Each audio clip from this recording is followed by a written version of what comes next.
ఉంటారు అనుకోలేదు అనుకోకుండా మరి I want to hear. కొంత ధైర్యంగా రాసుకున్నాను మీరు ఏమనుకోకపోతే మాట్లాడండి. No. Now I am a free citizen. You can talk anything. I am no more a judge. To the Honorable former Chief Justice of India, Justice Shri N.V. Ramana Garu, to the Southern Region Confederation of Indian Industries Chairperson Srimati Suchitra Ella, to the Vice Chair Shri Kamal Bali, to, I'm missing one Jayesh, but there is another Jayesh here, so thank you to the other Jayesh. To all the members of Southern Region CII, I know I'm standing in between you and your lunch. I'll try and keep it as brief as I can. But thank you very much for the honor. Thank you very much for inviting me. Honorable Prime Minister of India, a couple of years ago, had invited all the political parties to a meeting in Delhi, and he had asked us, this was on the 73rd, on the eve of the 73rd Independence Day. He had called all of us, sought our opinions. He said, आगे 2 साल में भारत का 75वां 75th independence होने वाला है.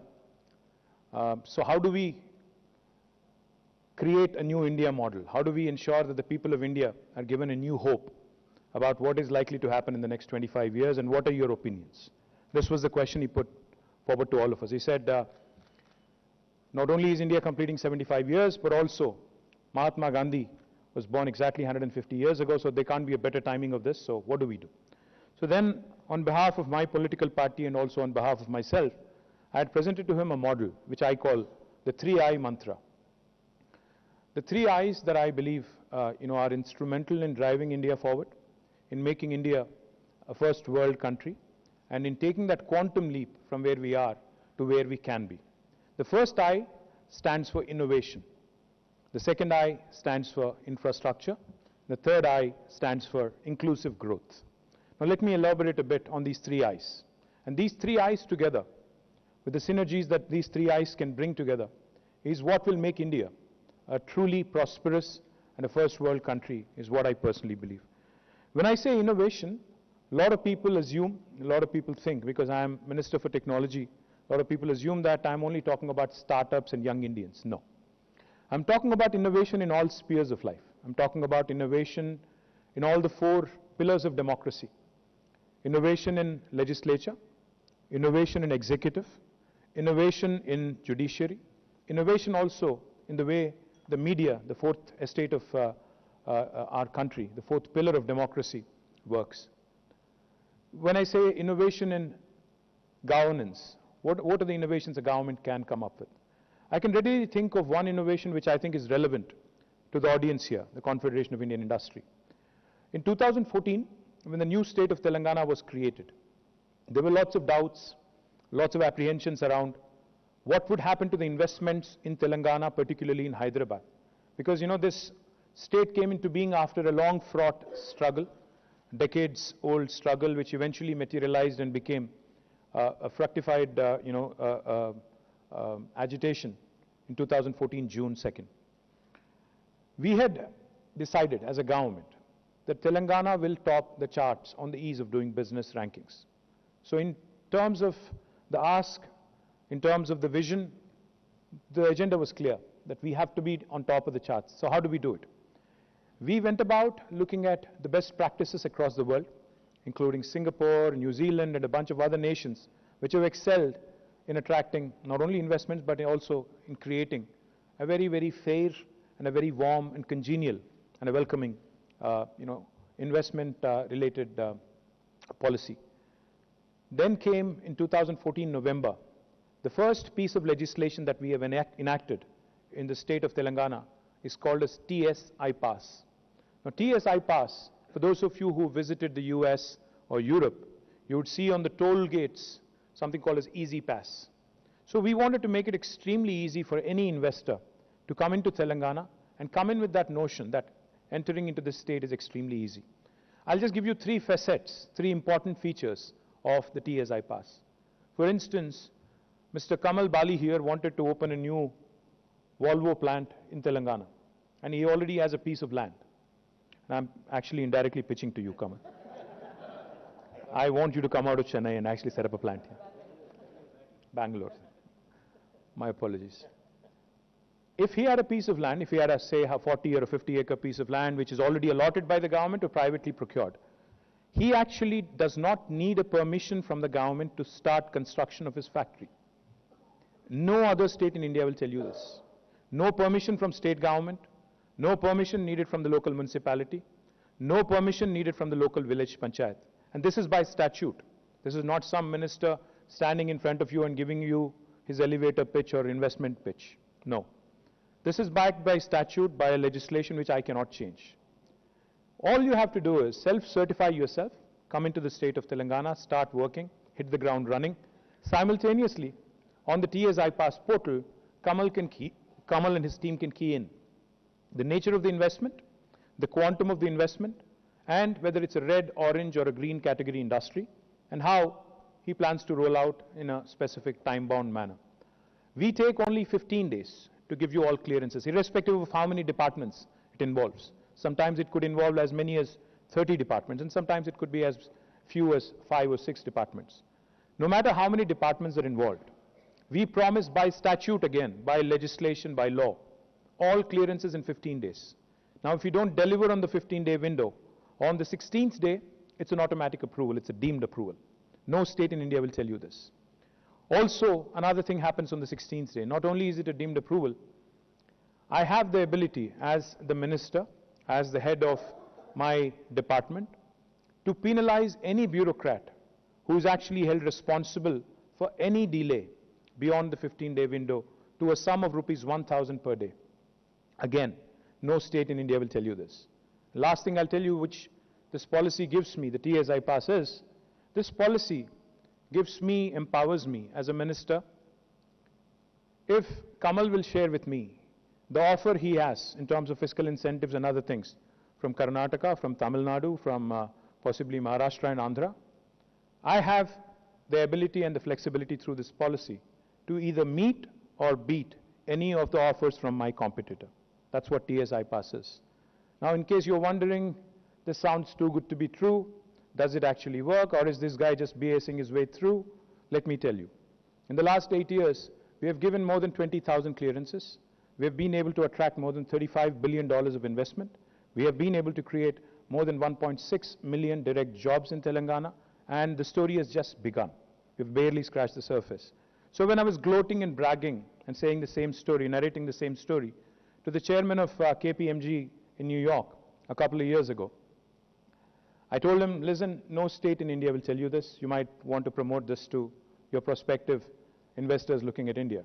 He smiled at me and he said, you can go ahead and say this. No state in the United States also will offer you this. So that is the sort of policy. That is the sort of policy that we have made in Telangana, which has truly catapulted us to the top of the league on the ease of doing business rankings. But I know ease of doing business is passé. Ease of doing business is okay. But what matters in today's world, in a competitive world, it's extremely important, is to be able to also lower the cost of doing business and improve the quality of doing business if you want to stay competitive. But I'll come to that in a bit. So the innovation I talk about does not confine itself to just government or one arm of government. Each of us in our individual capacities need to start working on innovation within our processes, and therefore in Telangana today, in Hyderabad today, we have India's largest, in fact the world's largest technology incubator called as T-Hub. We have India's largest prototyping facility called as T-Works. We have, in fact, a world's largest pharma city coming up, world's largest pharma cluster coming up in Hyderabad in about 19,000 acres. Now, why am I throwing around the world's largest, India largest number or the words? The reason being, I know economies of scale are important.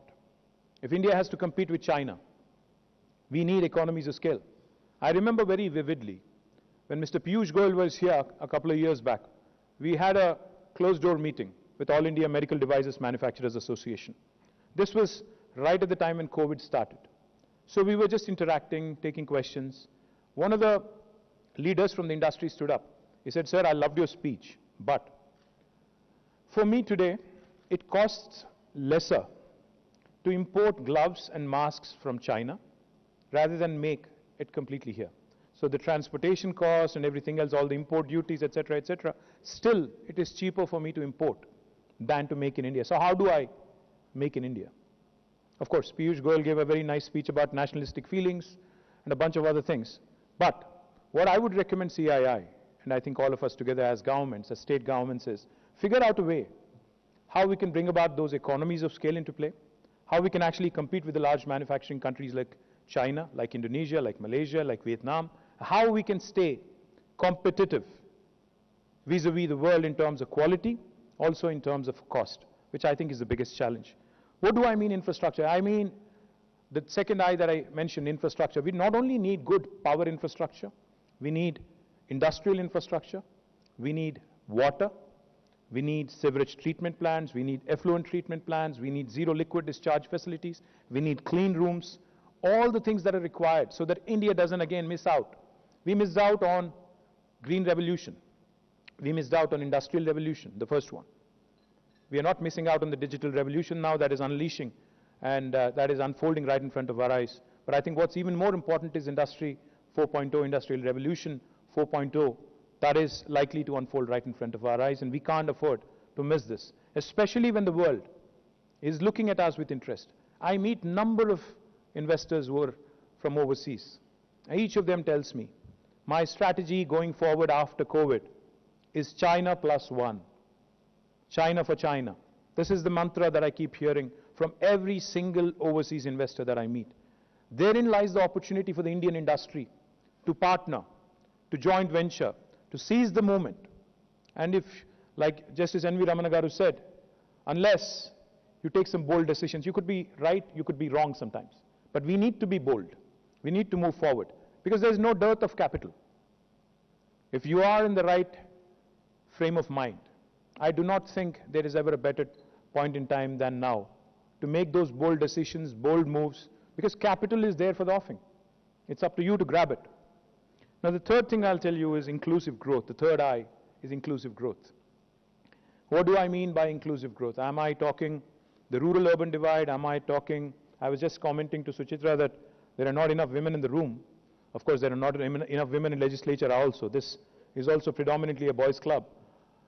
The thing is, inclusive growth is about bringing that, bridging that divide, urban, rural, the social, across different social classes, across different economic stratus. Because each time I bring an investment into Telangana, it is extremely difficult for me to take an investor away from Hyderabad, the investment magnet called Hyderabad. When I tell them that India's largest textile park is in Warangal, why don't you invest there? They keep asking me, how do I get to Warangal quickly? How do I make sure that my management moves to Warangal? You know, is there a flight? Is there a chopper? How do I make them, you know, I avoid that 1.5 or 2 hours of road journey? I understand the problem. I understand the challenge. But unless we figure out a way to bridge this rural-urban divide, unless we promote the tier 2 towns, unless we start looking at opportunities in the second tier towns, because, you know, there is no need for us to focus excessively and obsess on metros. We know what's happening with metros. As was just pointed out, let me say this a bit unabashedly because, you know, it is my fiduciary responsibility to champion the cause of Telangana. As much as I am an Indian, I'm a minister from Telangana. So let me remind you, all those of you who are from Chennai, your city is a bit humid. Delhi, as you all know, has the pollution problem. Bangalore, as we all know, it's very, very difficult to move. You know, it takes 3 hours from the airport to anywhere in Bangalore. So, what does that leave us with? Bombay is too expensive. Kolkata, I wouldn't think of. Ahmedabad has its own challenges. Let me not get into it. So that leaves us with, I think, one very prominent city which, where you're sitting right now, Hyderabad. And as you navigate from the city airport into the city, you would have realized that the infrastructure is much superior, far better. The quality of air you can breathe in Hyderabad. It's not a gas chamber yet. The greenery that you see, in fact, we've just bagged the World's Green City Award as recently as a couple of weeks ago, beating Montreal, Paris, Bogota, beating Bangalore and all the Indian cities fair and square. In terms of quality of living, we rank second to none. Last 5 years in a row, Mercer has rated us as a city with the best quality among Indian cities, 5 years in a row, 2015 onwards till 2020. The quality of living is higher, the cost of living is lower. We are as good and better in terms of resources, in terms of human and other resources. And like I said, the government is extremely progressive, and we are focused on building scale. We are focused on building infrastructure, ensuring that you not only survive but thrive in this brilliant city of ours. Now, the subject that was given to me. Construction రంగాలలో దశాబ్దపు అనుభవంతో కస్టమర్ల మరియు శ్రేయోభిలాషుల మన్ననలను నమ్మకాన్ని గెలుపొందిన సంస్థ VRR constructions. నాణ్యతకు నమ్మకానికి మారుపేరు VRR constructions.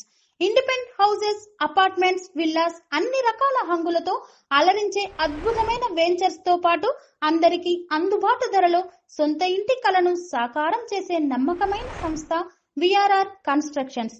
Please visit VRR Constructions, Varatex Plaza near Radhika Theatre, ECL X Road, Hyderabad. Call to 9100885551 9100885551. It's not just to promote Telangana, but also talk about the economic agenda for the state. Let me just give you two statistics, because you're all business leaders, you're all people of numbers. Ultimately, what matters is bottom line, I understand. So let me just give you a couple of numbers. When the state of Telangana was formed, our per capita income was 1,24,000 rupees. In 7 years, flat, Telangana's per capita income is the highest in the country today at 2,78,000 rupees. It's a phenomenal rise of almost 130%. And this is the highest in the country. The national average is still 1,49,000 rupees. We're almost double the national average. The gross state domestic product of Telangana was 5,06,000 crores in 2014. As of March 31st last year, it has risen to 11.55 lakh crores. Again, a phenomenal 128% increase.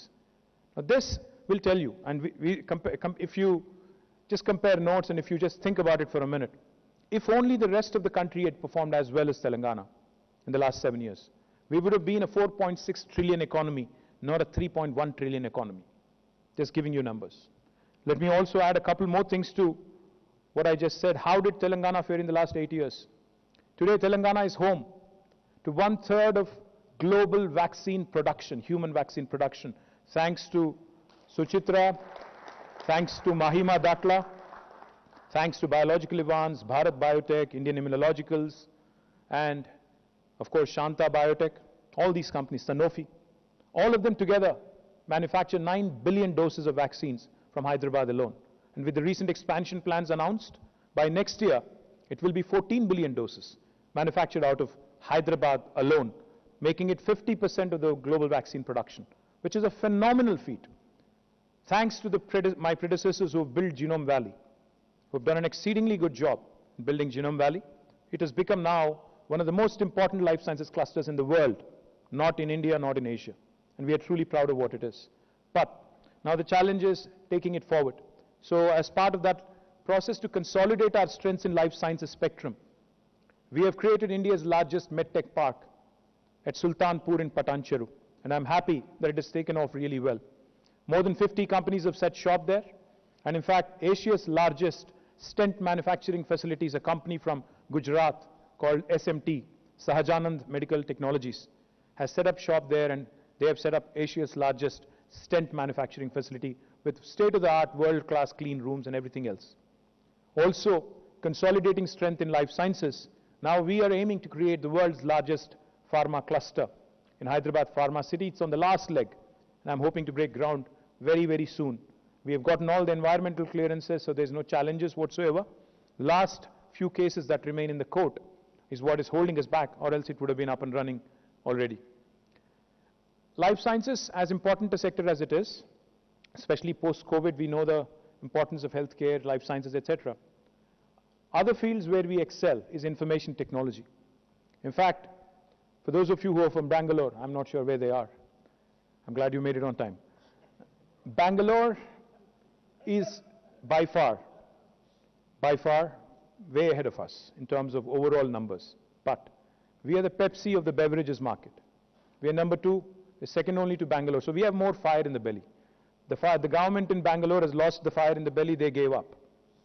Bangalore grows because industry there is in an inertia mode. You know, you are happy there, so you just want to grow right next door. Otherwise, there's no real reason for you to be there, honestly speaking. But let me tell you how we are different. In Hyderabad, the government is driving innovation. In Hyderabad, the government is actually playing the role of an enabler. We are continuously working on infrastructure. My predecessors have done it, and I'm continuing that good work forward. We are driving innovation by way of creating institutions like T-Hub, like V-Hub, Women Entrepreneurs Hub, like TSIC, the Telangana State Innovation Cell, like TASK, the Telangana Academy for Skills and Knowledge, like RICH, the Research and Innovation Center for Hyderabad. All of these entities have been created by government to spur innovation, to create these institutions which will eventually become the bedrocks for future startups, for future growth opportunities. Because today's startup is tomorrow's MNC. Today's startup is tomorrow's grown-up. So therefore, as I was pointing out, government is actually driving the infrastructure growth here. What happened as a result in 8 years? The most valuable technology companies in the world, I'll just give you some marquee names. Amazon's world's largest campus is not in Seattle. It is actually in Hyderabad. It's a 3.1 million square foot campus, and it is right here in the city of Hyderabad. It has been inaugurated in 2018. It started in 2014. We gave all permissions flat in 11 days to Amazon's world's largest campus.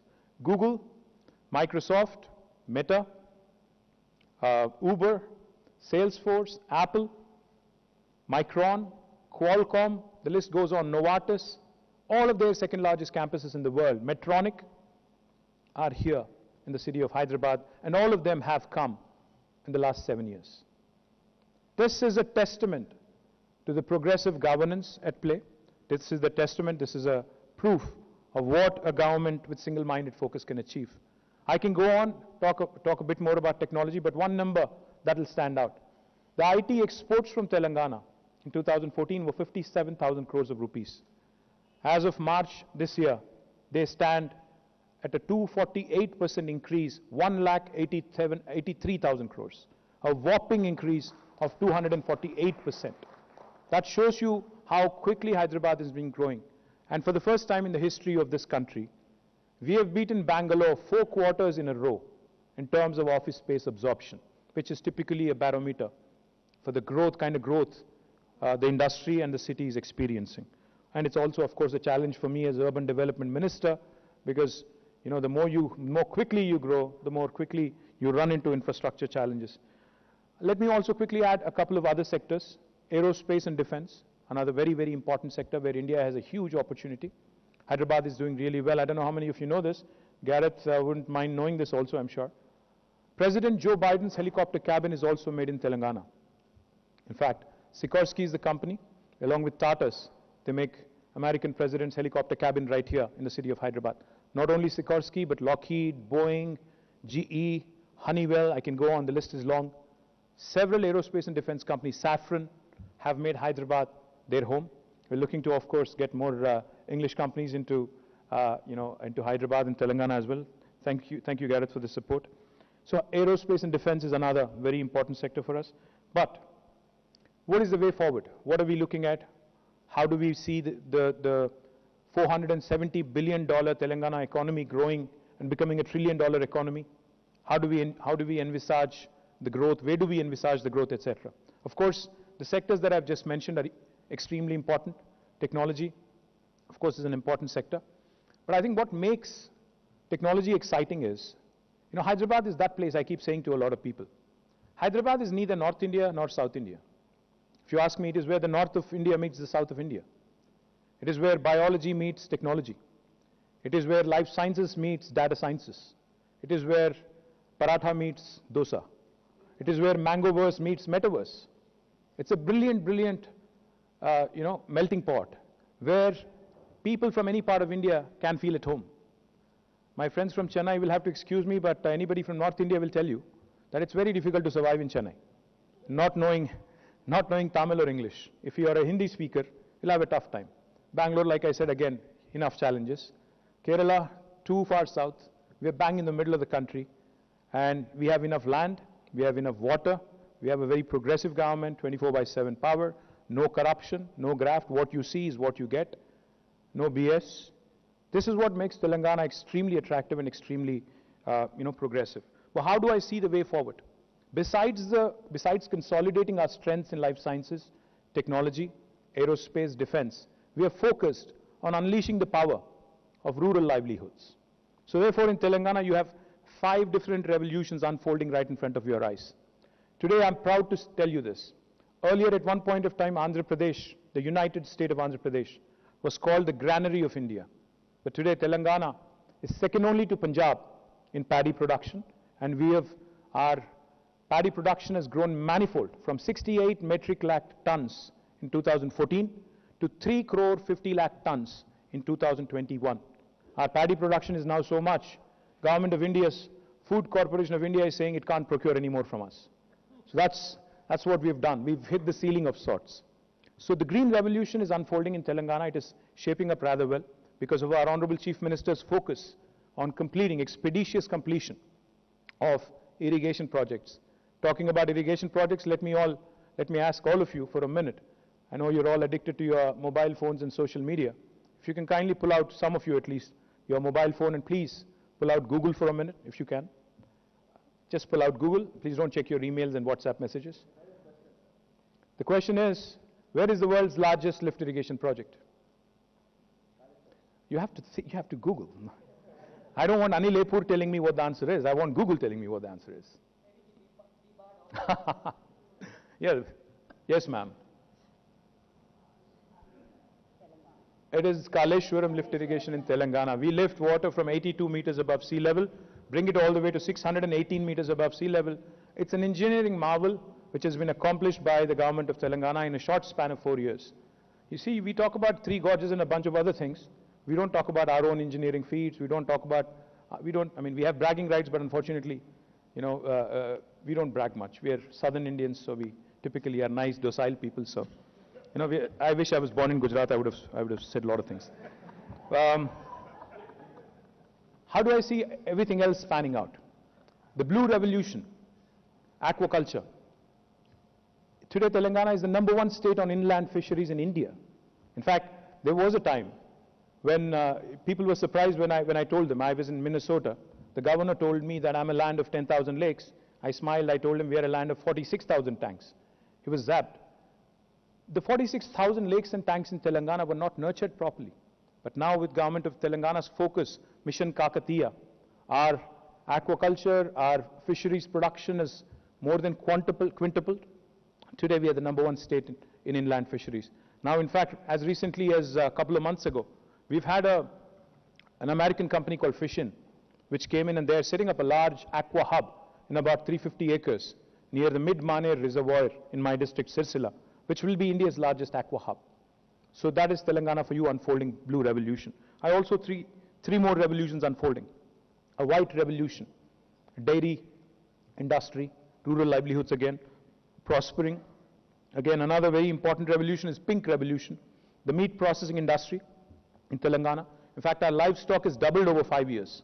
Our sheep production has doubled over 5 years. So the meat industry is also doing rather well. We can export meat to the Middle East, to the Southeast Asia. We can export fish to as far as the continent of United States. And the last revolution, which I'm very upbeat about, is palm oil production, yellow revolution, oil palm production, which again Telangana government aims to do something truly magnificent, 20 lakh acres of palm oil cultivation in the next 5 years. A very ambitious goal, very audacious, but at the same time I think which will free our country from dependence on imports in terms of edible oils as well. So from manufacturing to services to knowledge economy, Telangana is covering all bases. My humble request to all of you, the south of India, with 19% of population, contributes to 35% of India's GDP. We have enough firepower from the south. Tamil Nadu, Karnataka, as much as I compete with Tamil Nadu and Karnataka, let me tell you, I also grudge their success once in a while. I'm in admiration. Because, I love the way they actually go about attracting businesses in Bangalore, in Chennai. So, my humble appeal to all of you is, there are certain strengths that Tamil Nadu has, which I don't. I don't have a coastline. I'm a landlocked state. But there are certain strengths that I have, which they don't. So therefore, I think it's important for you as business leaders, as you think of diversification, please start looking at progressive states like Telangana and invest Like I said, I'm not merely a southern state. We are also central to India in terms of logistics.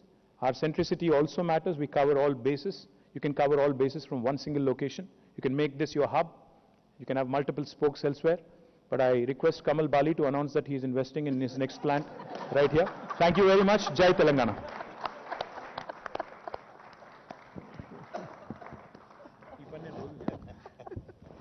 Thank you, sir. Thanks for staying. No, no. Why don't you move?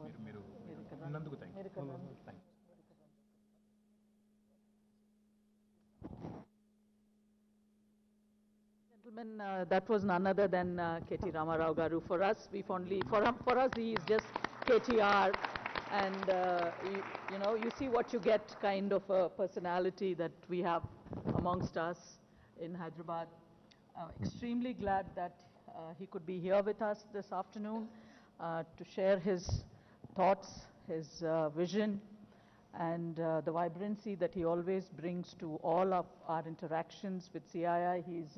He's never a... You have to make me honorary member. Yes, yes, I was going to just say that, I don't know how many programs we have had not having him on board with us, and that's KTR Garu for us. We thank you, sir. We can't thank you enough. And also, once again, thanking both of them being here, listening to each other's perspectives and comments and inputs. It was, I think it was just it was a cake, and we also had the icing on the cake. I don't think anyone would disagree with me on that. With that note, I thank you both very much once again for your presence and honoring us with your presence today. Thank you, Shikha. Thank you. Thank you. Serenity model high school విద్యార్థులకు అమ్మఒడి, సామాన్యులకు అందుబాటులో ఉన్న బడి serenity. Medchal జిల్లాలో మేటిగా నిలిచి సాటిలేని ఫలితాలను సాధిస్తున్న నంబర్ 1 స్కూల్ సెరెనిటీ. మా ప్రత్యేకతలు ప్రతి విద్యార్థి పట్ల వ్యక్తిగత శ్రద్ధ, activity based learning and digital classrooms, computer lab, 100% ఫలితాలు, sports and cultural activities, yoga, abacus మరియు Vedic maths education. Please visit Serenity Model High School, Nagaram. Admissions are in progress. Call 040-271-46899 and 040-271-48699.